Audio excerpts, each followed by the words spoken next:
I held the yellowed piece of paper in my trembling hands, and I swear to you, my heart forgot how to beat. The handwriting was unmistakable. Every loop, every curve, every letter belonged to the man sleeping peacefully in the next room. My husband of 10 years, the father of my children, the man I had built my entire world around. And what I read in those faded words didn't just break my heart. It incinerated every single memory I thought I cherished. Every kiss, every whispered promise, every moment I believed was real.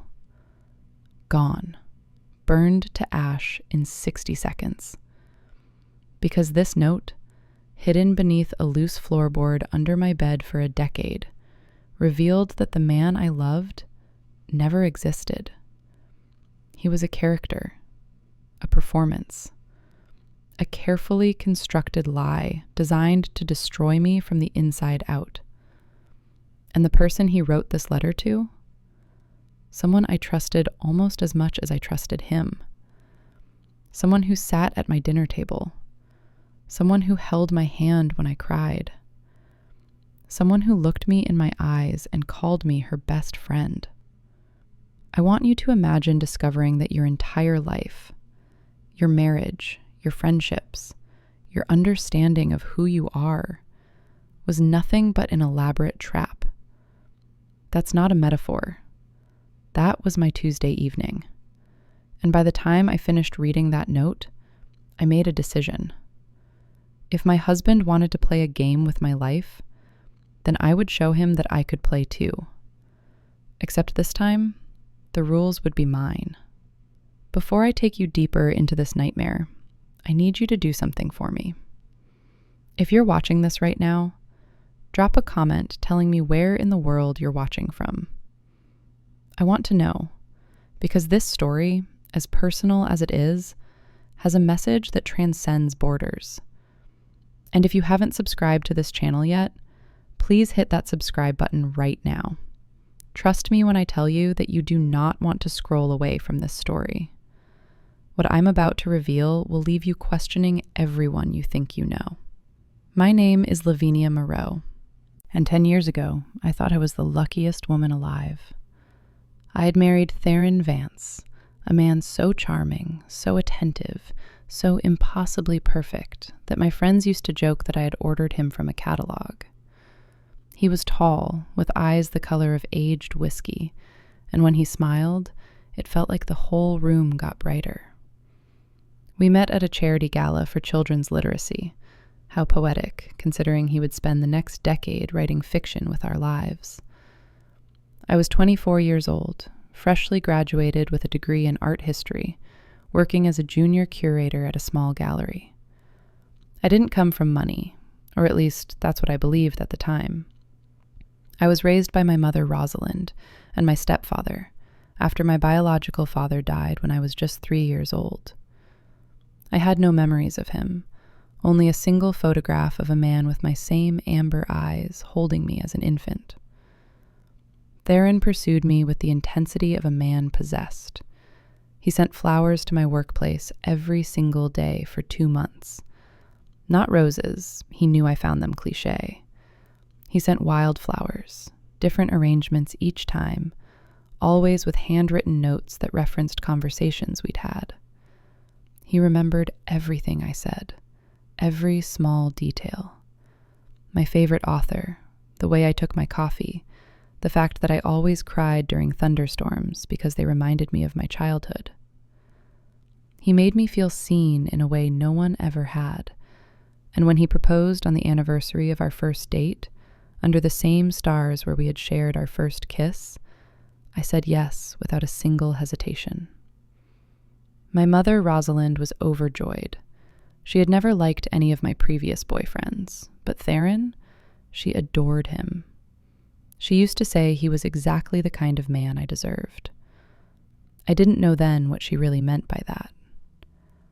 We were married 6 months later, in a small ceremony surrounded by people we loved. My maid of honor was my closest friend since college, Delphine Castellane. She had introduced herself to me during freshman orientation when I was crying in a bathroom stall after getting lost on campus. She had burst in, handed me a tissue, and declared that we were going to be best friends whether I liked it or not. And we were. For years, she was the sister I never had. She was there for every heartbreak, every triumph, every milestone. She was the first person I told when I found out I was pregnant with my daughter Evangeline. She held my hand in the delivery room when Theron stepped out to make a phone call. She was always there, always present, always watching. The first 5 years of my marriage were beautiful. At least, that's what I told myself. Theron worked in finance, traveling frequently for business. I stayed home with our daughter, then later our son Bastian, pouring myself into motherhood while pursuing my art on the side. I painted watercolors of our family, immortalizing moments I thought were precious. Those paintings still hang in my home. I can't look at them anymore without feeling sick. But there were moments, small fractures in the facade, that I chose to ignore. The way Theron's phone would buzz late at night and he would take it into another room. The credit card statements with purchases I didn't recognize. Jewelry, expensive dinners, that he explained away as client gifts. The way he sometimes looked at me like he was studying a specimen rather than loving a wife. I buried my doubts because I wanted to believe. I needed to believe. Because without belief, what did I have? The night I found the note started like any other evening. The children were asleep, and Theron was away on another business trip. I had decided to finally address the creaking sound that had been coming from beneath our bed for months. Theron always said he would fix it, but never did. So I pulled back the rug, lifted the corner of the carpet, and found a loose floorboard. And beneath that floorboard was a small metal box, rusted at the edges, clearly hidden there before we even moved into this house 12 years ago.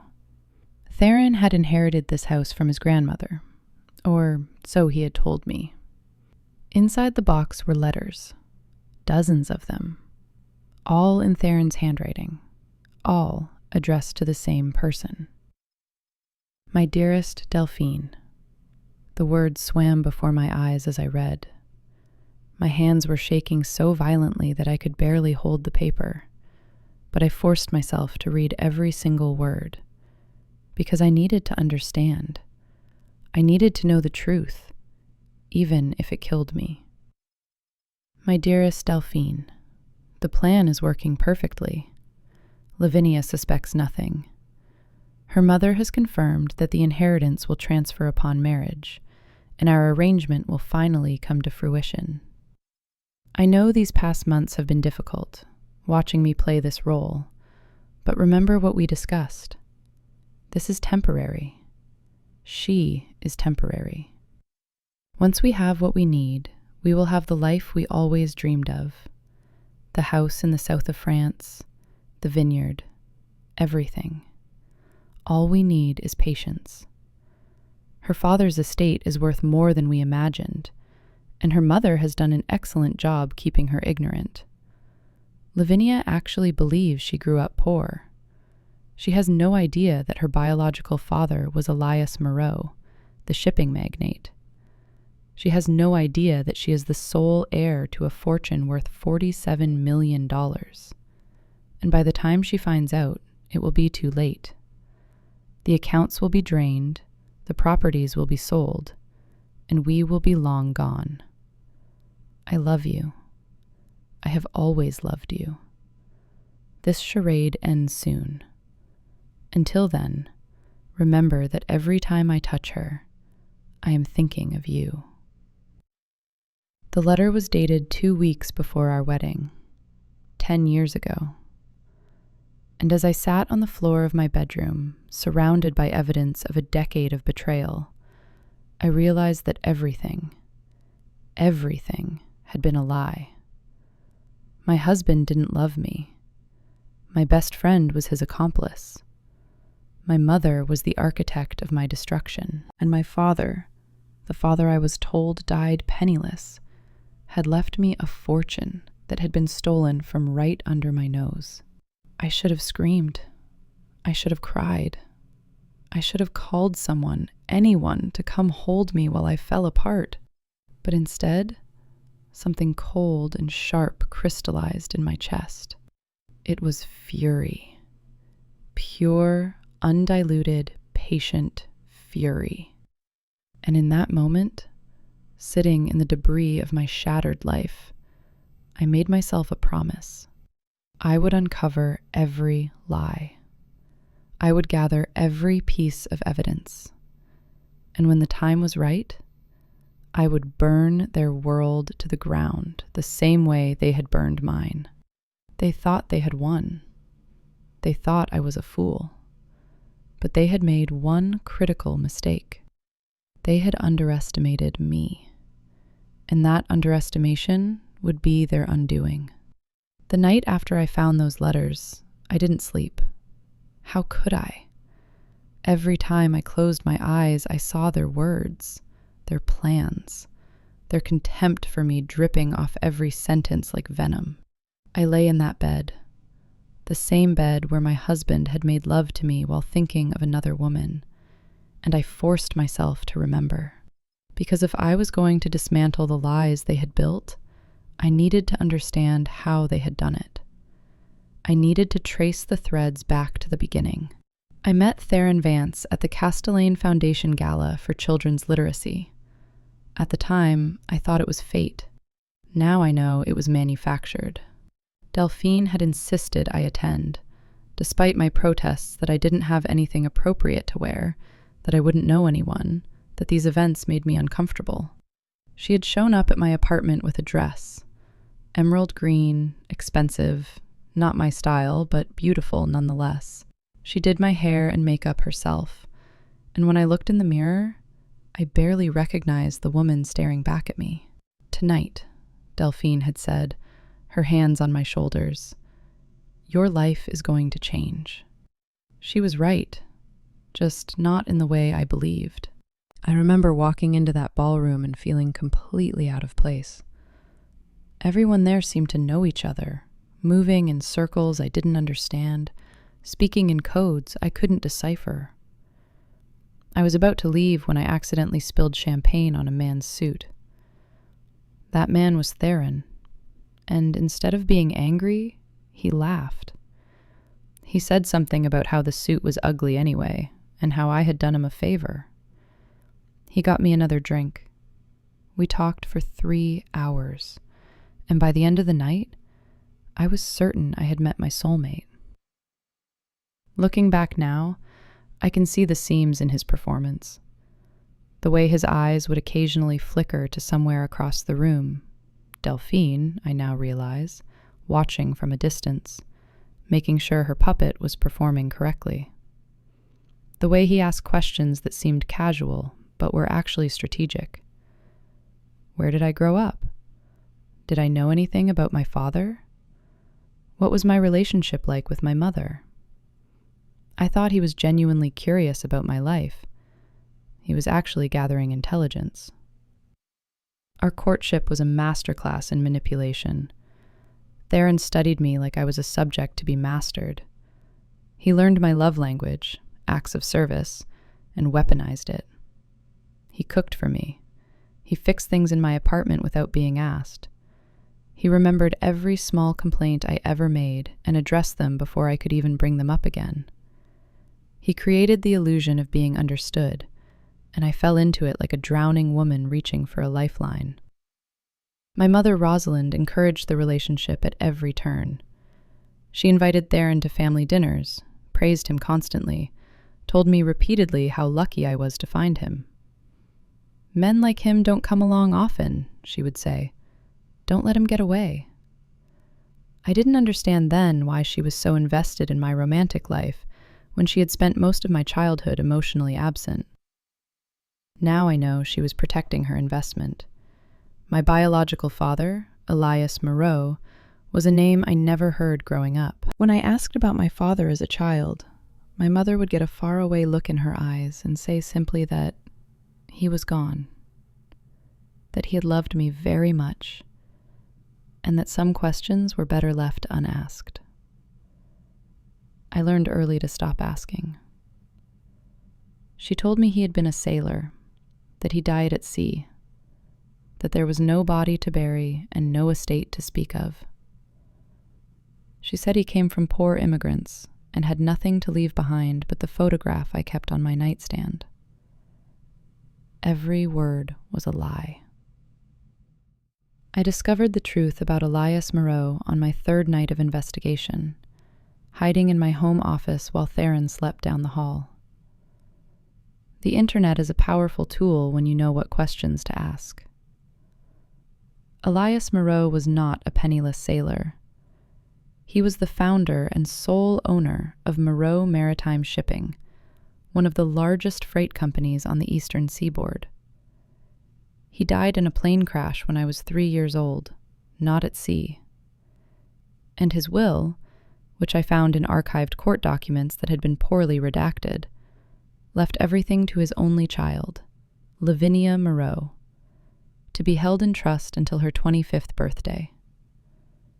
I turned 25 1 year after I married Theron. And according to financial records I dug up, the trust had been dissolved that same year, the funds transferred to accounts I had never seen.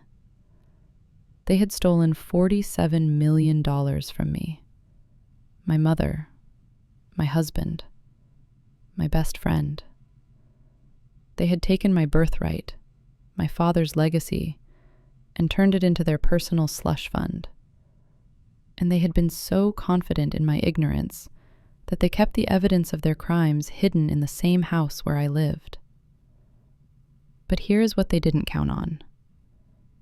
They didn't count on that loose floorboard finally creaking loud enough to make me investigate. They didn't count on the fact that I had spent 10 years as a research assistant for an art history department, which meant I knew how to dig through archives and follow paper trails. And they didn't count on me being anything other than the naive, trusting fool they believed me to be. They were wrong. The more I researched, the more the picture came into focus. My mother had married my stepfather only 2 years after my father's death, and my stepfather, a family lawyer with a specialty in estates, had been instrumental in restructuring my father's will to give my mother control of the trust until I came of age. The original will had specified that a neutral executor would manage the trust, but that provision had been quietly removed. My mother had controlled my inheritance since I was a child, and when the time came to dissolve it, she had needed someone on the inside of my life to make sure I never asked questions. Enter Theron. Theron and Delphine had met in college, long before I ever knew either of them. They had been together for years before I came into the picture. Delphine's family was old money, but had fallen on hard times after a series of bad investments. Theron came from nothing. His grandmother's house was the only thing of value his family ever owned. Together, they had hatched a plan to restore their fortunes, and my mother had provided them with the perfect target: me. The gala where I met Theron was organized by the Castellane Foundation, Delphine's family's charity. It wasn't fate that brought me to Theron. It was a carefully staged hunting ground, and I was the prey. As I uncovered more details, I kept meticulous records. I printed documents, I took photographs of the letters I found in that metal box. I tracked down financial discrepancies and traced transfers to offshore accounts. I worked in silence, in the margins of my life, pretending to be the same oblivious wife and mother I had always been. Every dinner I cooked for Theron, every kiss I gave him before bed, every conversation I had with Delphine when she came over to visit, all of it was an act. I became the performer, and they became the audience who had no idea what was coming. But gathering evidence was only part of what I needed. I also needed allies. I needed someone who could help me navigate the legal complexities of what had been done to me. I needed someone I could trust. And trust, I had learned, was a commodity in dangerously short supply. It was during my 4th week of secret investigation that I found him. His name was Caspian Rowe, and he was a forensic accountant who specialized in financial fraud.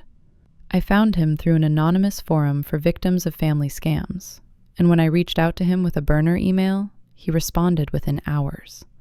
He said my case was one of the most elaborate he had ever seen. He also said that with the right evidence, I could not only recover what was stolen, but ensure that everyone involved faced criminal charges. I had spent a decade being deceived. Now, I was ready to become the one doing the deceiving. And my first move was to let my enemies believe they had already won. Caspian Rowe became my lifeline in those dark weeks of discovery. We met in person for the first time at a coffee shop 3 towns over, far enough from my normal life that I wouldn't be recognized. He was younger than I expected, maybe early 30s, with sharp eyes behind wire-rimmed glasses and a quiet intensity that immediately put me at ease. When he shook my hand, his grip was firm but gentle, and he looked at me with something I hadn't seen in anyone's eyes for a very long time: respect. "You've done incredible work already," he said, reviewing the folder I had brought. "Most victims don't even know they've been defrauded until it's far too late. You caught this while the perpetrators still believe they're safe. That gives us an advantage." The advantage he was referring to was time. Theron, Delphine, and my mother believed their secret was secure. They had no idea I was building a case against them, and in their complacency, they had grown careless. The offshore accounts they had used to hide my inheritance had generated suspicious activity reports that, with the right pressure, could be flagged by financial authorities. The forged documents my stepfather had used to alter my father's will still existed in archived records if someone knew where to look.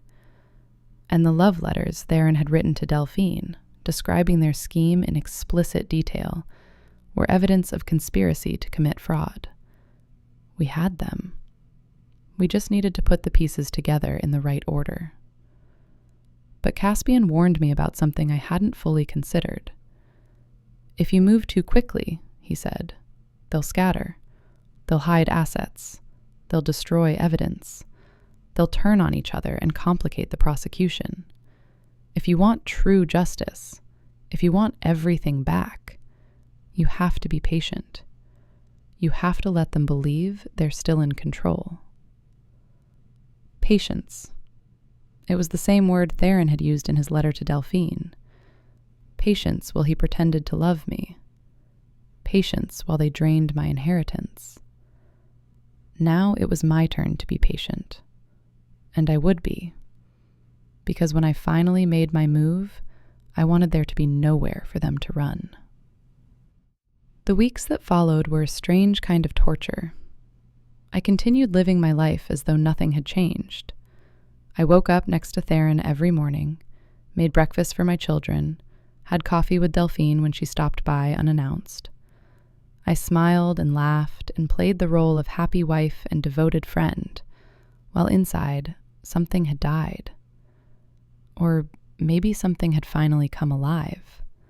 Something harder, something sharper, something that had been sleeping my entire life, waiting for exactly this moment. One afternoon, Delphine and I were sitting in my kitchen while Evangeline and Bastian played in the yard. She was telling me about a vacation she was planning, a trip to the south of France, and something in my brain clicked. The house in the south of France, the vineyard, everything. Theron's words from that letter echoed in my mind. They were still planning to leave. They were still dreaming of their escape, funded by my stolen birthright. "That sounds wonderful," I heard myself say, my voice perfectly steady. "Where exactly are you thinking?" She smiled, and for a moment, I saw the mask slip.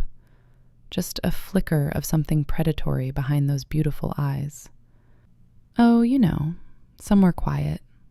Somewhere we can finally relax. Somewhere they could disappear with my money and never look back. I smiled and nodded and poured more coffee, while inside I was screaming. I want to pause here and ask you something. Have you ever looked back at a relationship, a friendship, a marriage, a family bond, and suddenly seen all the warning signs you missed? Those small moments that didn't add up, those instincts you silenced, those questions you were afraid to ask? Think about it, and drop a comment below telling me what you would have done in my situation. Would you have confronted them immediately? Would you have left and started over? Or would you have done what I did? Waited, watched, and planned for revenge? I genuinely want to know. Because there were nights when I questioned my own sanity. Nights when I wondered if I was becoming the villain of my own story. But then I would remember my children. I would remember that this inheritance was meant for them, and my resolve would harden all over again. Caspian worked tirelessly in the background, tracing money and building our case. But he also became something unexpected. A friend. A real one. Maybe the first real one I'd ever had. He listened to me without judgment. He validated my anger without encouraging recklessness. And when I cried, which happened more often than I care to admit, he simply sat with me in silence until the storm passed. I started to remember what it felt like to be seen by someone who had no ulterior motive. One night, 3 months into our investigation, Caspian called me with news that changed everything. "I found something," he said, his voice tight with suppressed excitement. "Something they buried deep. Something that proves this goes back even further than we thought." What he had discovered shattered what remained of my understanding of my own life. My father, Lavinia Moreau, hadn't died in a plane crash. At least, not the way the official story claimed. The crash had been ruled an accident, a mechanical failure during a private flight. But Caspian had found correspondence between my mother and my stepfather from just weeks before the accident. Correspondence that discussed the problem and the solution and the timeline. Correspondence that ended with a wire transfer to an offshore account belonging to a shell company that my stepfather controlled. The crash that killed my father may not have been an accident at all. My mother may have been involved in murdering him. I couldn't breathe when Caspian told me this. I literally could not draw air into my lungs. My mother, the woman who raised me, who brushed my hair and packed my lunches and watched me walk down the aisle, might have killed my father, might have orphaned me deliberately so she could steal everything he had built, might have looked into my eyes every day for 25 years, knowing what she had done. The world became very small and very dark in that moment. I think a part of me died. The part that still wanted to believe there was some explanation, some misunderstanding, some way this could all be a terrible mistake.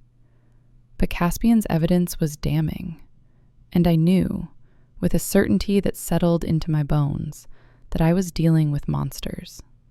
That night, I went home and watched my mother through new eyes. She had come over for dinner. Theron had invited her, of course, keeping the puppeteer close. And she sat at my table eating the food I had prepared, smiling at my children, playing the role of doting grandmother. And I watched her and wondered how much blood was on those hands. How many lies had passed through those lips. How completely hollow she must be inside to have done what she did and still look at me with affection. I excused myself before dessert, claiming a headache, and locked myself in the bathroom while my family laughed in the dining room below. I stared at my reflection in the mirror and didn't recognize the woman staring back. She had my eyes, my father's eyes, but there was something new in them, something dangerous, something that scared me, something that felt like justice. The months that followed were a delicate dance between exposure and patience. Caspian and I had built an airtight case, but the evidence regarding my father's death was circumstantial. The correspondence suggested involvement, but proving murder required more. We needed someone to talk. We needed a crack in their united front. And we found one in the most unexpected place. Theron's younger brother, Stellan Vance, was someone I had met only a handful of times during my marriage. He lived abroad, distanced from the family, and Theron always spoke of him with thinly veiled contempt. Stellan couldn't handle the pressure of the real world, Theron would say. He ran away instead of growing up. But when I reached out to Stellan through social media, I discovered a very different story. Stellan agreed to video call with me after weeks of cautious messaging. When his face appeared on my screen, I was struck by how little he resembled Theron. Where Theron was polished and calculated, Stellan was open and raw. His eyes held a sadness that I recognized immediately, the sadness of someone who had seen too much and been believed by too few. I wondered when you would figure it out, Stellan said, his voice heavy. I wondered if you ever would. He told me everything. He told me that he had discovered his brother's scheme years ago, back when it was just a plan being hatched between Theron and Delphine. He told me that he had confronted Theron, threatened to tell me the truth, and had been systematically destroyed for it. Theron had fabricated evidence of drug abuse and mental instability. He had convinced their extended family that Stellan was dangerous and delusional. He had effectively erased his own brother to protect his secret. Stellan had fled the country not out of weakness, but out of survival. I should have found a way to warn you, Stellan said, tears streaming down his face. I tried. I sent you a letter 2 years before your wedding. I told you everything. I felt my blood run cold. I never received any letter. He nodded grimly. I know. Theron intercepted it. He told me as much when he called to threaten me afterward. He said if I ever tried to contact you again, he would make sure I never saw daylight again. For 10 years, there had been someone out there who knew the truth. Someone who had tried to save me. Someone who had been silenced and exiled while I walked blindly into a trap.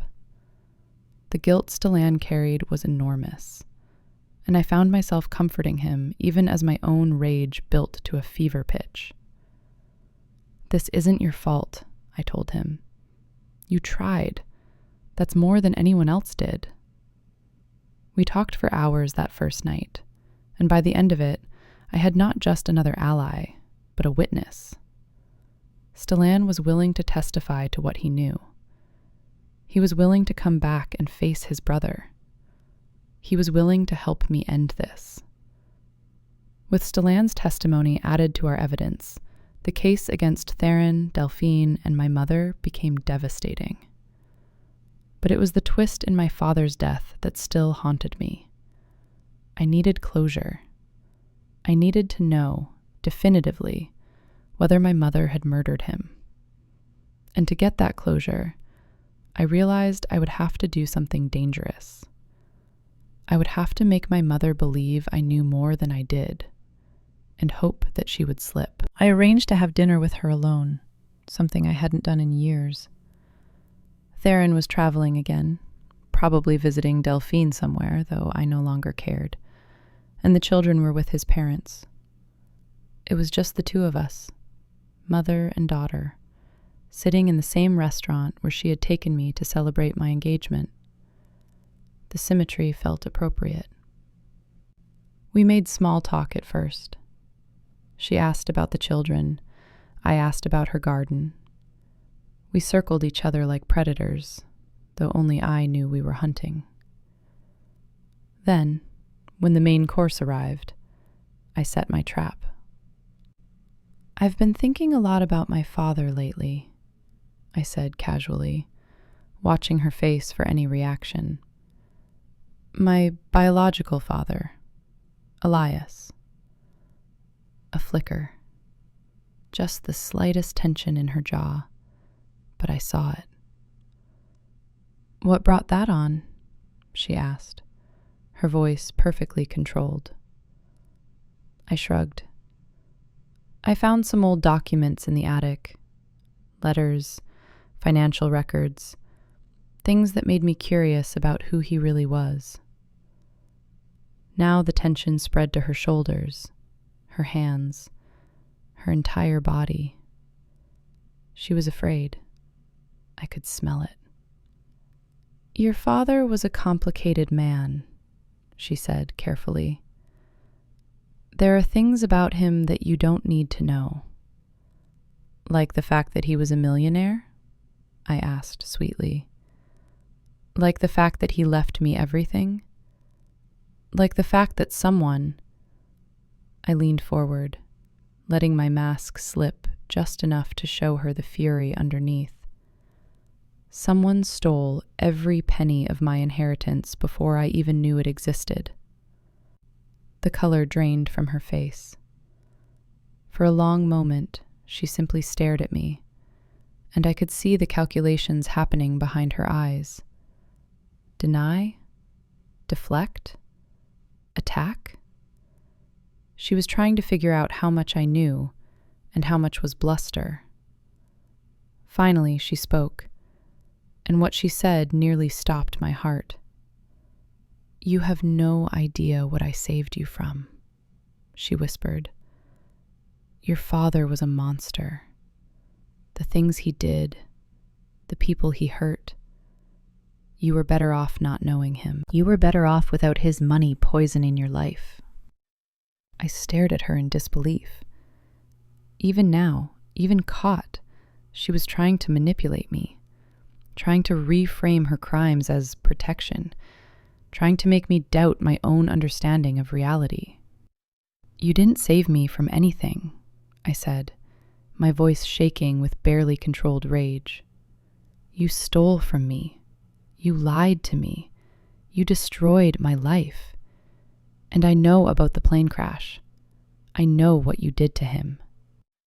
That was the moment she broke. I saw it happen in real time. The collapse of her carefully constructed persona. The crumbling of decades of pretense. Her hand shook as she reached for her wine glass, and when she spoke again, her voice was raw. "I did what I had to do.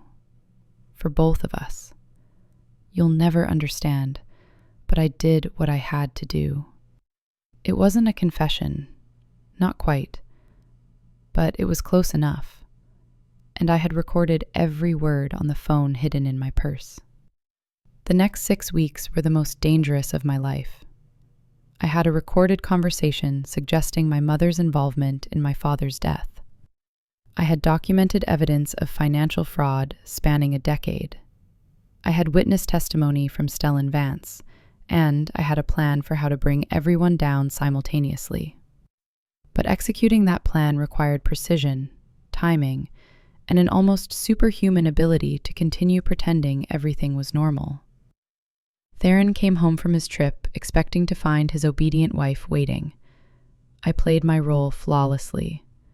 I kissed him at the door. I asked about his business meetings. I made his favorite dinner. And every moment I was with him, I was thinking about how satisfying it would be to watch his world collapse. Delphine called to invite me to lunch, and I accepted cheerfully, listening to her prattle about vacation plans and mutual friends, while imagining her face when the handcuffs clicked around her wrists. Caspian coordinated with federal prosecutors and financial investigators, ensuring that when we moved, we would move decisively. He also insisted on one final piece of evidence. We needed to document a conversation between Theron and Delphine that explicitly acknowledged the fraud. Without it, Defense attorneys could claim that the old letters were fabricated, that the financial transfers were innocent, that Stellan was lying for personal revenge. We needed them on tape, in the present, discussing their crimes. The opportunity came during my 10th wedding anniversary. Theron had planned a party, a grand celebration at our home with all our friends and family. The irony of commemorating a decade of lies with champagne and congratulations was not lost on me. But it also provided the perfect cover.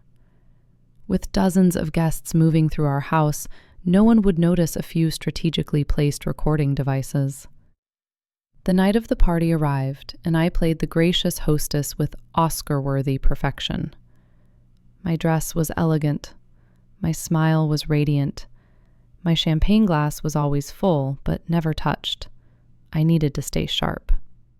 Delphine arrived early, ostensibly to help with last-minute preparations, and I watched her hug Theron just a beat too long when she thought I wasn't looking. My mother arrived next, and the effort it took to embrace her without visible revulsion nearly broke me. Midway through the party, I excused myself to check on something upstairs. In reality, I was positioning myself near the recording device I had hidden in Theron's study, a room where he took private calls during events like this. I didn't have to wait long. Within 15 minutes, both Theron and Delphine slipped away from the party and into the study together. Through my earpiece, I heard everything. "We need to move faster," Delphine was saying, her voice urgent. "Rosalind is getting paranoid. She thinks Lavinia suspects something." "Lavinia doesn't suspect anything," Theron replied dismissively. "She's exactly where we need her to be. Trusting, compliant, ignorant." "But what about the transfer next month? Are you sure she won't notice?" "She never notices. 10 years, and she's never once questioned our finances. The woman is willfully blind. It's almost embarrassing how easy this has been." Their laughter cut through me like a blade. Even now, even after everything I had learned, hearing their contempt spoken aloud was devastating. They truly thought I was nothing. They truly believed they had won. "After this last transfer," Theron continued, "we'll have everything moved to the new accounts. Give it another year for appearances, and then we file for divorce. I get the house, half of whatever's left, and we finally get to start our real lives together." "What about the children?" Delphine asked. "They're useful cover for now. But honestly, I never wanted them. They were Lavinia's idea. Once this is over, she can keep them." My children. The children he had helped create, had pretended to love, had used as props in his performance. He was discussing them like inconveniences to be discarded. The fury that rose in me was biblical. It was volcanic. It was everything I had been holding back for months, compressed into a single moment of crystalline clarity. I had enough. I had everything I needed, and I was done pretending. I walked back into that party with a new purpose. I found the audiovisual technician I had hired for the event, a man Caspian had vetted personally, and gave him the signal. Then I walked to the front of the room and asked for everyone's attention. Theron smiled at me indulgently, expecting a touching anniversary speech. My mother looked pleased. Delphine raised her glass in anticipation. "Thank you all for being here tonight," I began, my voice steady and clear. 10 years is a long time. A lot can happen in 10 years. A lot can be hidden in 10 years.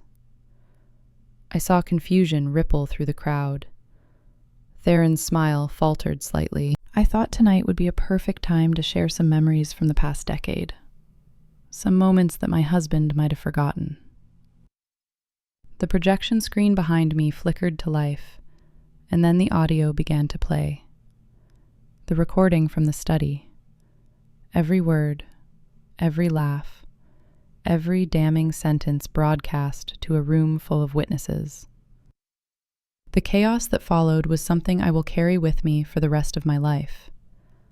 But it wasn't the screaming, the accusations, or the desperate denials that I remember most vividly. It was the look on Theron's face the moment he understood. The moment he realized that his invisible wife, his convenient pawn, his willfully blind target, had been watching him the entire time, had been waiting, had been building the cage that would trap him forever.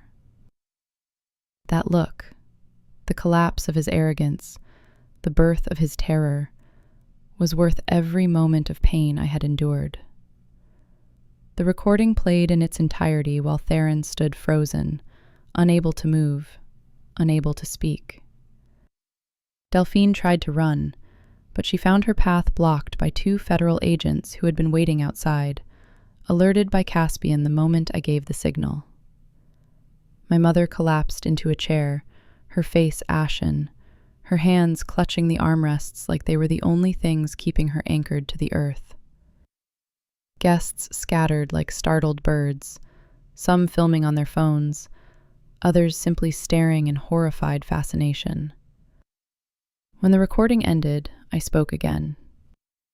For 10 years, these 3 people conspired to steal my inheritance. $47 million that my father, Lavinia Moreau, left to me in his will. Money that was meant to give me and my children a secure future. Money that they have been systematically draining into offshore accounts while I raised children, cooked dinners, and believed I was loved. My voice cracked slightly on that last word, but I forced myself to continue. There is also evidence suggesting that my father's death 22 years ago was not the accident it was claimed to be. That evidence is now in the hands of federal investigators. And to the 3 of you, I turned to face Theron, Delphine, and my mother directly. I want you to know that this is not revenge. This is justice. Justice for me. Justice for my father. And justice for the daughter you tried to raise to be too blind to ever see the truth. The arrests happened that night. All 3 were taken into custody on charges of conspiracy to commit fraud, money laundering, and in my mother's case, accessory to murder pending further investigation. The legal process that followed would take years, involving multiple jurisdictions, forensic accountants, and a parade of lawyers. But the outcome was never in doubt. The evidence was overwhelming. Their guilt was undeniable. Theron received 15 years in federal prison. He lost everything: the house, the assets, the facade of respectability he had built his entire identity around. During the trial, he tried to claim he was a victim too, manipulated by Delphine and my mother. No one believed him. His own letters condemned him more effectively than any prosecutor ever could. Delphine received 12 years. Her family's name, already diminished, was destroyed completely. The society circles she had moved in closed their doors permanently. She would emerge from prison middle-aged, penniless, and utterly alone. My mother's case was the most complicated. The evidence of her involvement in my father's death, while compelling, was not sufficient for a murder conviction. But the financial crimes were irrefutable. She received 10 years, and during her trial, details emerged that painted a portrait of calculated cruelty spanning decades. She had married my father knowing he was wealthy. She had resented him for the prenuptial agreement that protected his assets, and when she found a way to eliminate him and take everything for herself, she hadn't hesitated. She showed no remorse on the stand. When asked if she had anything to say to me, she simply replied, "You were always too much like him." I inherited my father's estate in its entirety. The process of recovering the stolen funds took years, but eventually, nearly $30 million was returned to me. The rest had been spent or hidden beyond recovery. But it was enough, more than enough, to ensure that my children would have the future my father had wanted for me. I divorced Theron while he was awaiting trial.